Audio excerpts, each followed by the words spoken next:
Darren, you got Billy Morrison and Dave Navarro's just ordering some food for us downstairs. He'll be with us in a minute. What kind of food? Anything good? You know what? Healthy vegan salad today. That's fair. It's the new rock and roll, mate. Well, how many interviews have you had today so far? Is this an all-day That's loaded? That's why we're ordering food. You got it. We're doing the press thing. So he just ran downstairs, and that's the beauty of Postmates. He'll be about 90 seconds. All righty, no rush. Tell me when you're ready, and you can get a couple of bites in before we start. Oh no, there has to be delivered. Oh, he's back up here. Hold on 1 second. Right, you've got both of us. Great. Thank you guys for your time. And I know that you hosted a radio show together. You were in Camp Freddy together, Royal Machines, etc. But how and when did you two first meet? Oh, God, that was over 20 years ago, maybe. No. Yeah, it's about 20, but I don't actually remember. I'll tell you exactly where we met. We met within a fellowship of which I'm not allowed to discuss. A secret organization. Right, yeah, I can read between the lines on that one. Yeah. I thought the answer was going to be Billy Duffy. No, but it very well could have happened that way too. I mean, we were bound to meet, but I think we actually met at a gathering in a church basement. Right, church basement. Maybe. But I do remember the first business phone call, which was me calling him and going, "There's some hotel opening downtown. Do you want to play 6 cover songs?" And he went, "Yes," and the rest is history. Exactly right. And any recollection as to which those initial cover songs were? Actually, yeah, I can tell you we did. Yeah. Listen, I can't remember the person who just knocked on my door, but I can remember a 20-year-old set list. It was I Want to Be Your Dog, Paranoid, No Fun. We did 2 Stooges songs. And what was that T-Rex song we used to do? Get It On, some shit like that. I don't know. It was fun.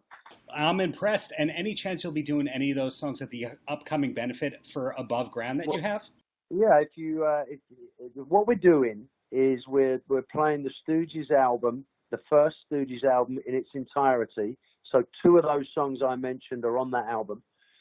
And we're also doing Ziggy Stardust and the Spiders from Mars in its entirety. And the funny thing is, we've been reaching out to guests, and a lot of guests say, "Yeah, I'd love to do that. Can I do Heroes?"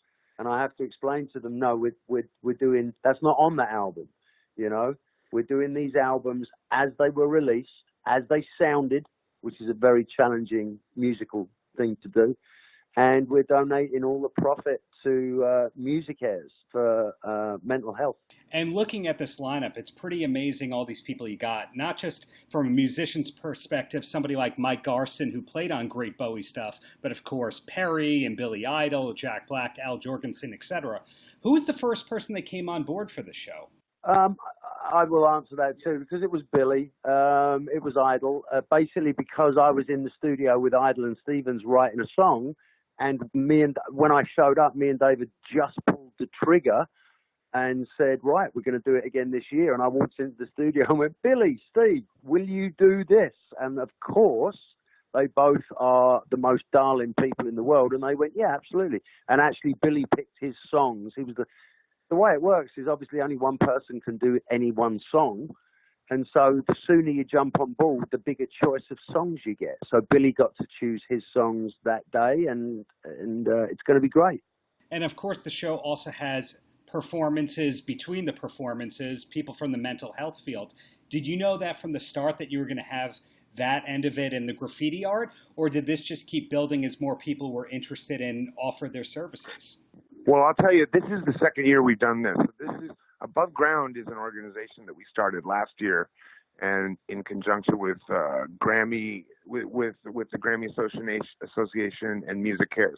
All the proceeds from these shows go to support those in crisis for mental health issues, whether they need treatment, whether they need counseling, whatever the case may be. We're there to celebrate these records, the first Iggy record and the Ziggy Stardust record. In between, we have Dr. Drew and Bob Forrest are going to come and speak about mental health. And then there will be a graffiti. Well, it's not graffiti, but they're more like, they're just artists. Let's just call them artists. I think at this time, we can just say art is art. And we have a couple of artists doing some live pieces on the street. while people are queued up, they can watch them do that. And then at the intermission, we'll have an auction. And once again, those proceeds will go to the special, the Music Cares special fund. And it's an evening of music, art, and entertainment. But the main thing that Billy and I focus on while we're doing this is that we like to pay tribute to the vinyl album in its entirety. So this is not anything to do with Royal Machines or Camp Freddy. This is its own independent thing. And we're so happy to do this because we are actually able to help change the stigma around mental health and tell people that, hey, we've suffered from it. We've had friends who suffered from it. We've lost friends who suffered from it. And we're all here together as an army to share it with one another. And you're no different than we are. And we're no different than you are. And come celebrate these great albums with us tonight. And let's raise some money and do something good for the world, especially now in this country. Well, seeing how many great people beyond yourselves that you have that are eager to be involved in this, and you have a really catchy name for your organization overall, do you foresee being able to do this in more cities, being able to do multiple benefits at a time? Well, we do, but the catchy name is actually a pretty serious one because we have a lot of friends that are below ground. So the name is really suggesting that we are trying to keep our friends above ground. Understandably so, but is there a long-term goal or purpose to expanding? Right now, we're definitely focused on next week because there's a lot of stuff to do in between now and then. But yes, absolutely, ideally, what we would love to see happen in the long term is make this maybe a festival show where we do a day at the Greek Theater or something like that in Los Angeles, and maybe have 5 bands, and each band choose a record that they want to do, and all those proceeds go to benefit mental health. So it seems like something that we want to do, and we want to expand upon and invite all of our friends to be a part of, because this is an issue that not only affects the sufferer, but it affects the lives of everybody who interacts with that sufferer. It affects the lives of the parents, of the siblings, of the friends, of the kids at school. It touches so many lives beyond just the person who's struggling. So anything that we can do to help, kind of bridge that gap of isolation, people feeling isolated, is worth doing. And I can't think of a better way to do it than with our favorite pastime, which is playing great songs that we love. And the other thing about picking these records is that we are lovers of the vinyl album. We like the full, long album, and we like to hear every song on it. And we wanted to pay homage to that experience too, because that's something that is, first of all, both of those records I bought on vinyl and learned about them on vinyl and picked them up and turned them over on vinyl. So to me, they don't exist in any other format. And that's why we do the whole thing. That's why it's an opportunity for us to give back, but also kind of live out a dream of playing our favorite records in their entirety with our favorite musicians and friends. So you can't go wrong, Right. Well, looking ahead, do you know what projects are coming up next for you? Or rather, can you tell me what you're working on after this? Well, I feel like I never stop working. I'm just finishing up season 12 of Ink Master. Season 13 starts in January on Paramount Network. I also have a podcast on dashradio.com called Dave Navarro's Dark Matter Radio, and that is on Wednesday nights, 9 to 11. And I'm in this band, and I'm also still a member of Jane's Addiction. And I think that between all these things, I got my hands full. Absolutely. I always love that when you finish up an interview and you tell the the journalist all the stuff you're doing, and they go, so what else is coming on? You're like, is the stuff I told you not enough? You start guessing yourself like, man, he said I should be doing more with my life. In your case, though, somebody who's been following you for decades will remember Spread and that you were one of the first artists to embrace the internet. So you kind of never know when Dave Navarro is going to discover something new that hasn't been done yet. Oh, that's really sweet. Yeah, I miss those early internet days when it was just exciting and I had to learn how to write HTML longhand and actually create pages. And it was a magical time. I think that we've eclipsed that magical time. But be that as it may, I'm glad I got to see it.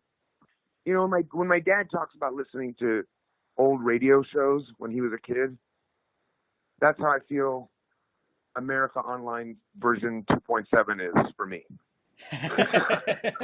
When I was your age, we only had AOL 2.7. You kids got it lucky now with your high-speed internet and your Wi-Fi. We didn't have that in my time. I can only imagine you were on AOL before Billy was. And do you know what he's plugging as well, or is it? Are you not allowed to speak for him? What? No, he's right here. Hold on, I'll pass you back. Sorry. There's a lot going on today, mate. What was the question? What do you have coming up besides Above Ground? Now, my wife and I saw you a couple of weeks ago with Billy at Jones Beach, but what else is coming up for you? I wish I could say a vacation, but it's not. Billy's doing more shows. We're going back to Vegas, and we're going out to Australia and doing a bunch of that. But Billy is fantastic. The show is awesome. You should go see it if you can. I have an art show. I'm a painter, so that's coming up. I mean, look, me and Dave are the sort of people that are always busy, and it's nice that Above Ground is probably one of the busiest and most complex things that we're doing, but is the most rewarding. So everything else that I've got coming up pales right now against the kind of logistics we're dealing with this Above Ground. Great. And being respectful of your time so you can get back to the vegan food, I'll ask my closer for both of you, if you don't mind. And that's any last words for the kids? You know what? My last words for the kids is really easy. It's okay to ask for help. Cool. And Dave? My last words for the kids. Well, first of all, do kids listen to this? I would have to think so. I mean, you are regularly on cable TV. But okay, fair enough. My message to the kids is you can manifest anything you want in your life, provided you are not invested in the outcome. Meaning, you want to be a musician, you can be a musician. You want to be a painter, you can be a painter. Do you want it for the wrong reasons? Then that's a whole nother thing. If you love the craft that you're doing, there's no reason why you can't do it. Nothing can stop you.